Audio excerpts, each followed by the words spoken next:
You're listening to Where You Live with Gene Sullivan. Welcome back to Where You Live with Gene Sullivan, and I'm broadcasting from the True North Painting Studio. The show is brought to you by American Family Insurance, the Kim Bennett Agency, and Extreme Exteriors. These are theme songs to movie dramas. TV dramas. TV dramas. And I should know this one, but I'm having a senior moment. I'm not even batting. I'm striking out. Is this a hint? Dun dun. Yes. Tell me what is it? Law and Order. Law and Order. I should have known that. Yes. Okay. Well, we're going to turn our attention now to another story, things that are taking place, and now we're going to turn our attention to the Twin Cities, and another area that has been taking place where people have been taken advantage of. Anytime you have a change with law, and you try to fix and correct one thing, as we learned from our last story, there are unintended consequences that take place, and other things tend to take its place. Because as long as we have dishonest, nefarious people, there are going to be people that are going to always try and take advantage of someone else. And there's nothing that we can do that will ultimately stop all of that. But there was a story, this was in the Star Tribune, that was reported a number of months ago, dealing with something that I don't think is necessarily bad, but has now have the connotation and the association with it of being very seedy, and that's called a contract for deed. Okay? Now, that's a different way of purchasing a home.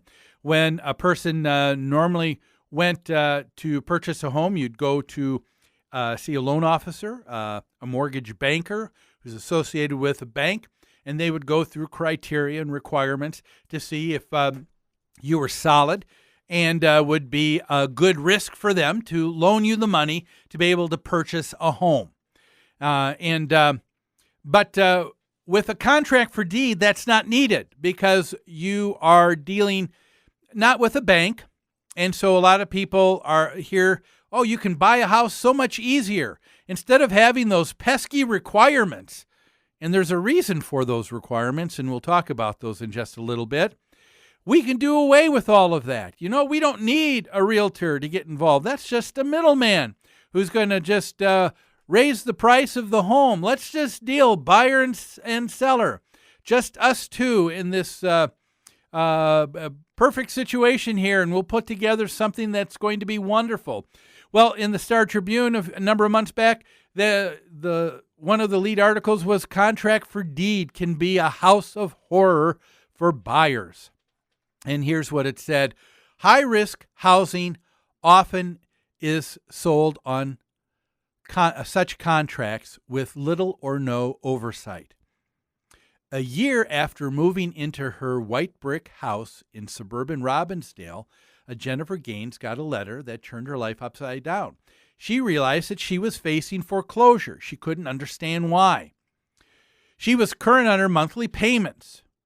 She was also going to lose $25,000 she had paid on the home because the seller and her had entered into what's called a contract for deed, but the seller, who was supposed to be making payments to the mortgage company, had not and was now finally going bankrupt. Now, what's happening is across the Twin Cities, there are a number of homes, as I said, because of the housing bubble popping, and now all of a sudden the pendulum swings, and from going from having hardly any requirements to now becoming super restrictive, people were finding contract for deeds an easy way to be able to buy homes. Unfortunately, what they end up finding is that because they were ill prepared, they were finding that they were buying homes with great inflated prices, high interest rates, in other terms that, according to the Star Tribune article, almost guaranteed that the buyer was going to default. Okay? And a lot of times because no professional was involved. Banks and realtors were not involved. Sellers failed to provide some of the mandated home inspections and disclosures and other things that are required by law when there is a real estate transaction that takes place for a home. That would have revealed code violations, safety hazards. Buyers would have known what they were getting themselves into. But none of the buyers on their own decided that this was something that was important to them either. So I can't, because of that fact, I can't put all of the onus of the problem on the seller here as well. Because the question I want to ask is, what kind of buyer doesn't check things out before making a purchase? If you're buying something that's used, how many of you buy a used vehicle, and it doesn't have any warranty left on it? How many do you just buy the vehicle and that's it? Maybe a few. I know a buddy of mine who will buy something even sight unseen because, you know what? He knows how to take care of automobiles. He's a real gearhead. And so when it comes to fixing anything, it's not a problem. He knows what the values are. He feels very comfortable. Most of us, that's not the case. When you go to buy a used vehicle, don't you do the same thing that I do? I take it into a trusted mechanic. You have things inspected. You look at things. You ask questions. Why? Because you want to know that what you're buying has value. How many of you are going to purchase a used computer, aren't going to not try and find some things out because you know that you're buying something used. You don't know what it is that you have. We spend a lot more time inspecting and inquiring of other things that we purchase, but when it comes to homes, for some reason, people seem to be oblivious and thinking that there is nothing that needs to be checked out, and that's where the problem takes place here. This article said that contract for deeds have increased by more than 50% over the last 5 years. And what's happening is a lot of abuse is going on out there. And there are regulators who, in a number of the cities, who say they are alarmed and frustrated by their inability to do more to protect buyers. And I'd like to deal with that quote in just a little bit here. But they are finding themselves, buyers are now finding that the purchase price can be up to twice as much as the property is actually worth.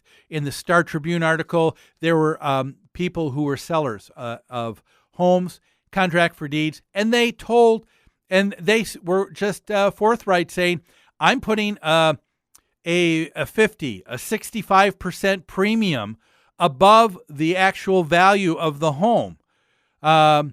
In what the sale price is going to be. And people just aren't thinking about things at all.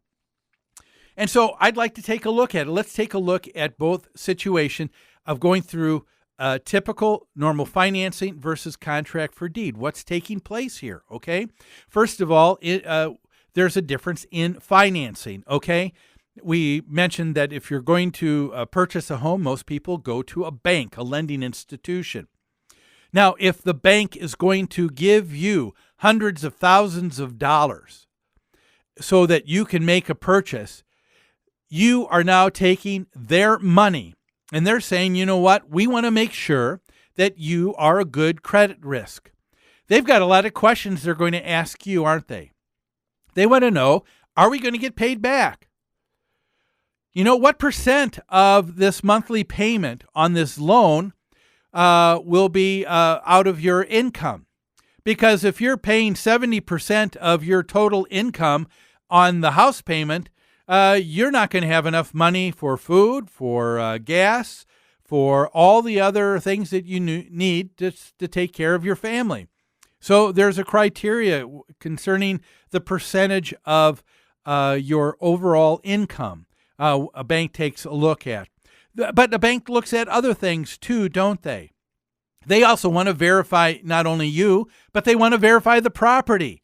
And there's something that's called title insurance. Do you know what that is?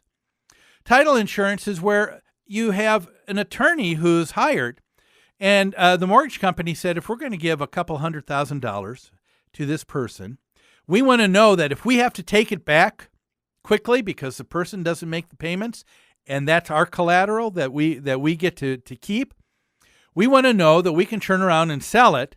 Otherwise, the bank's going to go out of business, okay? And they want to kind of hang around. They want to keep their people employed.